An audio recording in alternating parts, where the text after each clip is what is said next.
सक्षमता परीक्षा आज से शुरू हो गई है। 2 पाली में आयोजित इस परीक्षा में नियोजित शिक्षक राज्यकर्मी का दर्जा पाने के लिए शामिल भी हो रहे हैं। बिहार के 9 जिलों के 52 परीक्षा केंद्र पर 2 शिफ्ट हैं जिसमें यह एग्जाम लिया जा रहा है।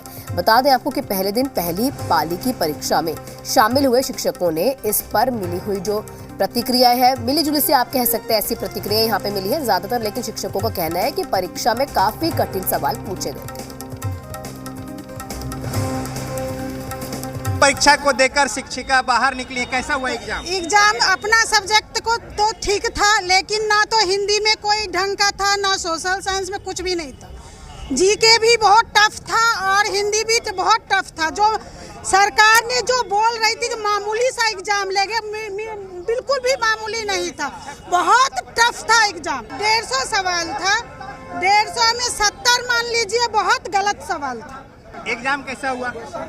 बहुत टफ क्वेश्चन था। जो कहा कि मामूली परीक्षा लेंगे, ये बीपीएससी से भी बहुत ही कठिन परीक्षा था।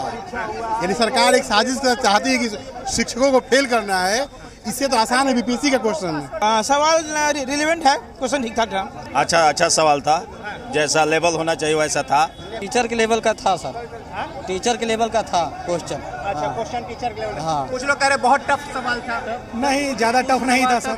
9 जिलों में एग्जाम चल रहा है, जिसमें पटना, पूर्णिया, भोजपुर, सारण, इसके अलावा मुजफ्फरपुर, दरभंगा, भागलपुर, गया और सिवान, इन जगहों पे 52 सेंटर पे 2,32,000 शिक्षक जो हैं। कुछ महिला शिक्षिकाएं, कैसा हुआ एग्जाम? बहुत अच्छा। इस बार नीतीश कुमार का परीक्षा होगा। प्राइमरी का क्वेश्चन आसान था, सब कोई पास कर जाएगा, ऐसा बात नहीं है। जो नीतीश कुमार बोले थे कि मामूली क्वेश्चन था तो मामूली था। कुछ लोग जो हैं बेहद नाराज हैं, कुछ लोग हैं कह रहे हैं कि वो पास कर जाएंगे, लेकिन नीतीश जी को अब परीक्षा देनी होगी, ऐसी प्रतिक्रिया है। कुछ लोग जो है ये कह रहे हैं कि जो वादा किया गया था उसके खिलाफ ये सवाल थे, यानी बीपीएससी आसान है लेकिन यहाँ सवाल टफ था।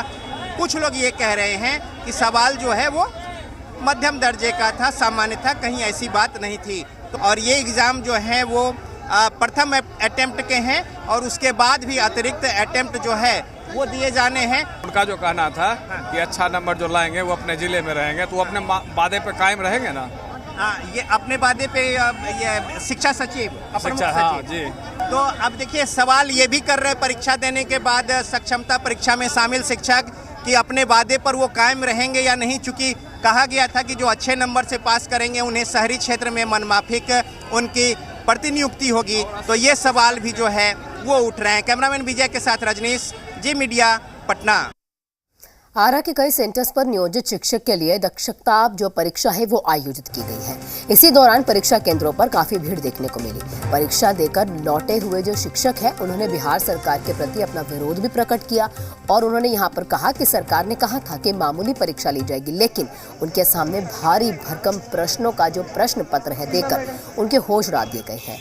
अब शिक्षकों ने यहाँ पर यह भी कहा है कि परीक्षा की तैयारी नहीं की थी, लेकिन मजबूरी में परीक्षा देनी पड़ी। तो बढ़िया गया, लेकिन तैयारी पहले से नहीं थी। क्वेश्चन कैसे थे? क्वेश्चन कुछ नॉर्मल और ज़्यादा टाइट, ज़्यादा टफ था। क्या लगता है कि तैयारी थी या एग्जाम निकल पाएगा? नहीं, तैयारी बिना तैयारी के नहीं निकलेगा एग्जाम। जैसा माननीय नीतीश कुमार जी बोले थे कि एकदम हम मामूली सा परीक्षा लेंगे, ये वैसी बात नहीं है। बहुत ही कठिन जो है सवाल आए हुए हैं, जिसको निदान करने में बहुत मुश्किल का सामना करना पड़ा हम लोगों को। आज से शुरू हुई नियोजित शिक्षकों के लिए सक्षमता परीक्षा में शिक्षकों ने बढ़ चढ़कर यहां पर हिस्सा भी लिया है। लगातार इस बात को लेकर चर्चाएं हो रही थी कि शिक्षक सक्षमता परीक्षा का विरोध कर रहे हैं, लेकिन दूसरी तरफ काफी संख्या में शिक्षक जो है परीक्षा केंद्र पर पहुंचकर यहां परीक्षा देते हुए नजर आए।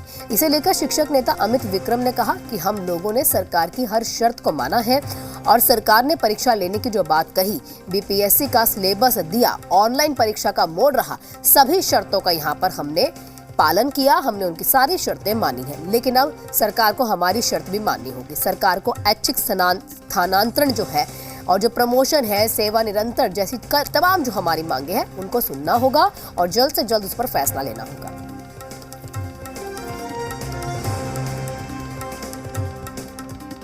मैं सरकार से अनुरोध करता हूं कि आपने जो जो शर्तें लगाई, कहा कि परीक्षा दीजिए, हम मान गए। फिर कहा कि बीपीएससी पैटर्न सिलेबस पे दीजिए, वो भी हम मान गए। फिर कहा ऑनलाइन दीजिए, हम वो भी मान गए। तो हम सरकार की सारी शर्तों को मान रहे हैं। जो भी टर्म कंडीशन उन्होंने लगाया राज्यकर्मी बनने के लिए, उनको हमने पूरा किया। लेकिन अब सरकार से अनुरोध है कि हमारी जो मांगे हैं, 4 प्रमुख मांगे हैं कि हमको कालबद्ध प्रोन्नति जो पहले से दिया जाता है वो दिया जाए, सेवा निरंतरता का लाभ दिया जाए, वेतन वृद्धि दी जाए और साथ ही साथ ऐच्छिक पोस्टिंग दी जाए। जो हमारा फर्स्ट चॉइस है जिला, वो उसमें हमको पोस्टिंग मिले। सरकार हमारी इन मांगों को पूरा करे। और वही जन विश्वास यात्रा के दौरान